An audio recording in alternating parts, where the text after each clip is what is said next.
राष्ट्रियता, लोकतन्त्र र समाजवाद, 5 दलीय गठबन्धन जिन्दाबाद भन्ने मूल अभिप्रायका साथ हामी अहिले यो 5 दलीय गठबन्धनको यो संयुक्त पूर्ण सभामा उपस्थित भएका छौँ र यो पूर्ण सभाको सभाध्यक्ष महोदय, त्यस्तै गरी प्रमुख अतिथि, हामी सबैको संयुक्त गठबन्धनको तर्फबाट यो क्षेत्र नम्बर 1 चितवनका हाम्रो आदरणीय अग्रज अर्थविद र बौद्धिक व्यक्तित्व हामीले पाएका छौँ। आजको यो पूर्ण सभाका प्रमुख अतिथि आदरणीय डाक्टर विश्वनाथ पौडेलज्यू, मेरो व्यक्तिगत तर्फबाट र 5 दलीय संयुक्त गठबन्धनको तर्फबाट यहाँहरू सबैलाई हार्दिक नमस्कार, अभिवादन सहित जय नेपाल टक्राउन चाहन्छु। पक्कै पनि यतिखेर देश यो चुनावी माहौलमा उम्रिएको छ।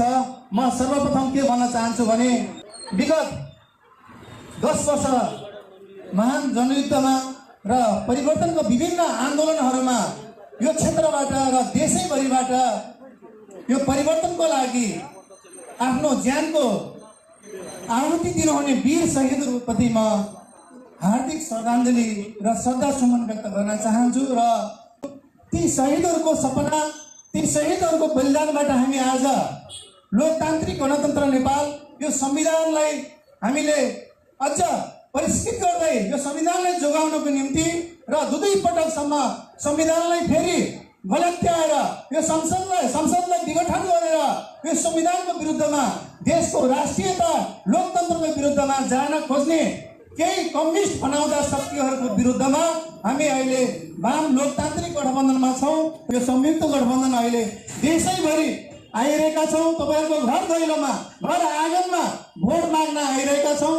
केवल यो राष्ट्रियताको सवालमा, यो देशको संविधानको सवालमा फेरि देशलाई युद्धमा होमिन चाहने, आफ्नो व्यक्तिगत स्वार्थमा लिप्त भएर देशमा फेरि अशान्ति मचाउन चाहने पक्षको विरुद्धमा हामी देशलाई समग्र विकासको लागि, यो क्षेत्रको समग्र विकासको निम्ति हामीले धेरै बौद्धिक लेभलको व्यक्तिहरू हामीले उम्मेदवारको रूपमा पाएका छौँ।